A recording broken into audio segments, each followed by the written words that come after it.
And tonight we continue coverage of the Christopher Gilbert case. The 26-year-old was allegedly pushed into a lake by one of his friends. And KSLA's Jasmine Franklin has been following this story from the very beginning, and she joins us now with newly released information from police on the case. Jasmine?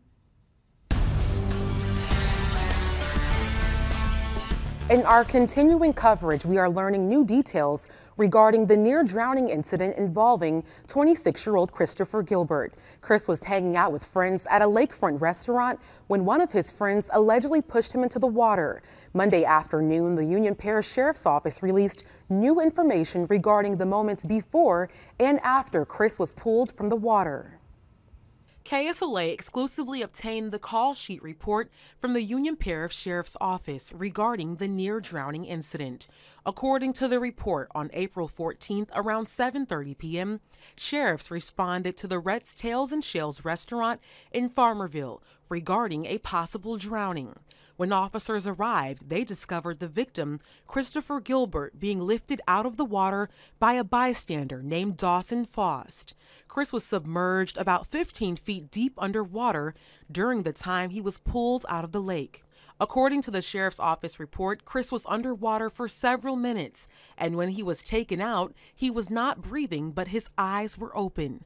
Then, a sheriff and a bystander began to administer CPR on Chris.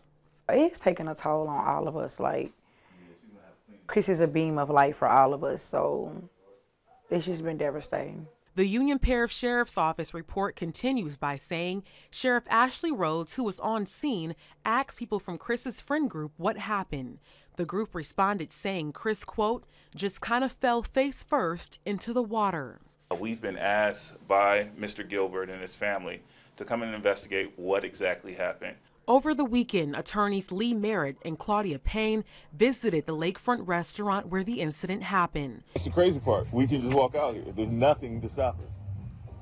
There's no monitoring. I wish they did have somebody like...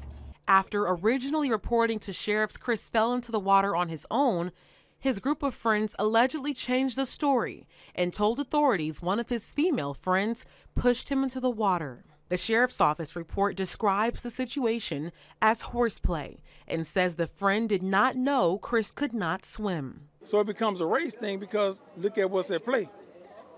It's one black kid and a group of white kids that's his friends, and one of them pushed him into the water. But nothing is happening as far as justice in Chris' situation. Christopher was on life support for more than 2 weeks and experienced significant brain damage.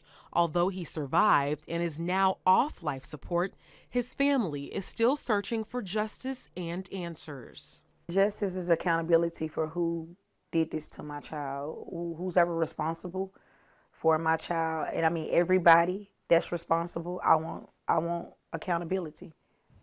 Tonight, Christopher is still in the hospital, and Farmerville police say they are actively investigating the incident.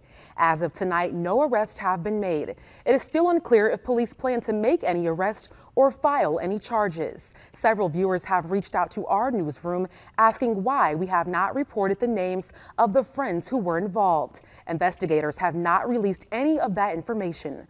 Reporting in studio, I'm Jasmine Franklin.